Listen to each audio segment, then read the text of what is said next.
Hare Krishna.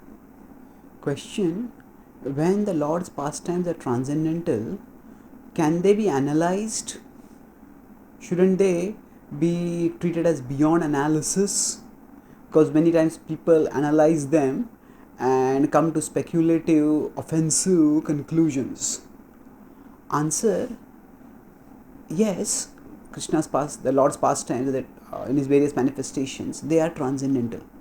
And transcendental means not that they are entirely beyond the reach of human analysis, but rather we should not think them as entirely within the scope of human analysis. God's glory can be understood to some extent with human intelligence, but when we think of it as entirely fitting within the scope of human intelligence, then we are trying to catch God with our intelligence. We are trying to place our intelligence in a position higher than God's, higher than God, because we think that our intelligence can comprehend God, can catch God. That is a misunderstanding. But at the same time, in a mood of service to God, we can use our intelligence. Just like we use Krishna says that when we use our intelligence to study his message, adhishyate cha yaimam dharmyam samvadamavayo jnana yagyena tenaham ishtisyamiti me mati, says that we were worshipping him with our intelligence when we study his message. 18.17 the Gita states. So certainly we are meant to use our intelligence, and one function of intelligence is analysis.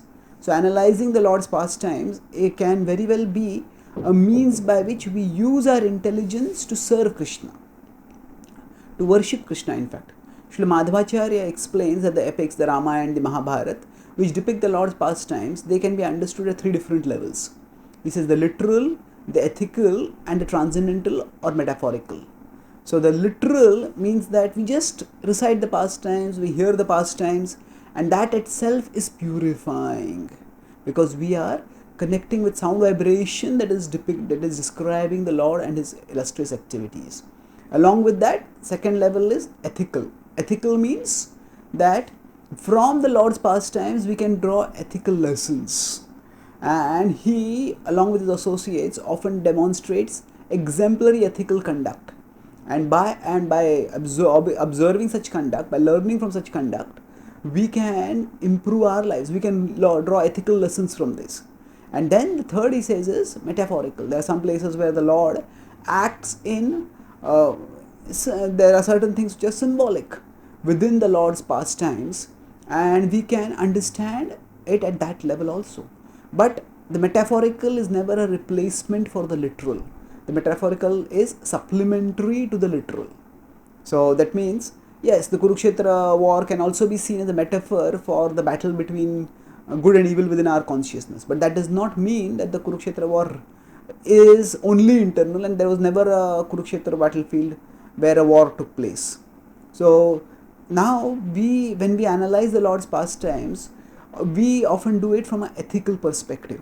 So for example, so and so character did like this, and then so and so character did like this, and this is how we should act.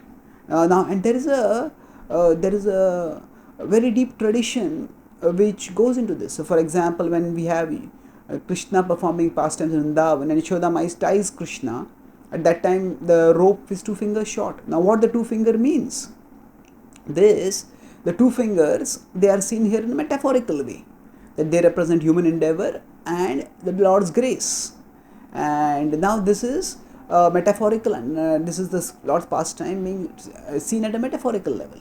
Or for that matter, at an ethical level, we may see in the Ramayana that just as Ram was obedient to Dashrath, even when Dashrath's instruction was very difficult to follow, or Sita was committed, chaste to Ram, even when she had to leave the royal opulence to which she had been accustomed throughout her life and go to the forest, she still did that.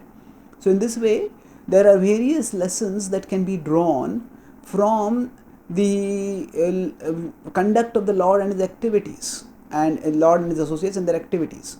So we can draw these lessons. Now this is so we can definitely enrich ourselves with ethical insight by analyzing the Lord's pastimes. At the same time, we also need to know that everything that the Lord does we not be able to see from the ethical prism and make sense alone, because the Lord transcends ethics. Sometimes he demonstrates exemplary activities, and sometimes he demonstrates his divine position. And that the demonstration of his divine position is not meant for us to imitate. So, for example, when Krishna lifts Govardhan hill, that is not a activity which we can imitate. Similarly, when Krishna say dances with the gopis in the Ras Leela, that is not a activity that we should imitate. So there are activities which are just transcendental, in the sense that they are not meant to teach us any ethical lesson, but they are meant to primarily demonstrate his divinity, his absolute supremacy. So sometimes now we may say that the Lord's pastimes are not to be analyzed. At the same time, the Lord's pastimes are going to be studied by people.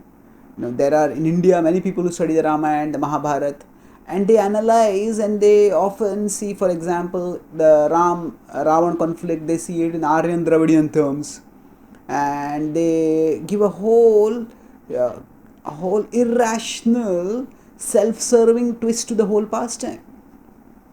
Similarly, people come up with all kinds of deviant interpretations. And if we say that we will not analyze the Lord's pastimes, people are interested in these stories and what they mean. So they are looking for some analysis, and if we don't present analysis which glorifies the Lord, then there are going to be people who will analyze in a way that demonizes the Lord, that denigrates the Lord. So using Guru Sadhu Shastra, using the insights that we have got from the Bhakti tradition, and using the intelligence that Krishna gives us as we study Shastra deeply, Tadami Buddhi Yogam Tam Yena Mamupayantite, we can, as far as our intelligence goes, analyze the Lord's pastimes so that we can understand His greatness, we can learn ethical insights, and we can use our intelligence in His service. At the same time, while analyzing the Lord's pastimes, we also can and should convey the supreme position of the Lord, and that ultimately He is not to be understood through any logic or analysis, but He is understood only through a devoted heart. And whatever analysis we do, it is in the mood of devotional service to enhance our devotion.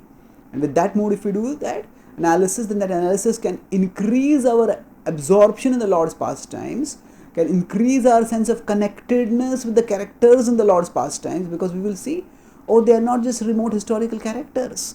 They face dilemmas similar to the dilemmas that I am facing. And in that sense of connectedness, our absorption in them can become stronger, and our devotion in this way will be nourished and strengthened. Thank you. Hare Krishna.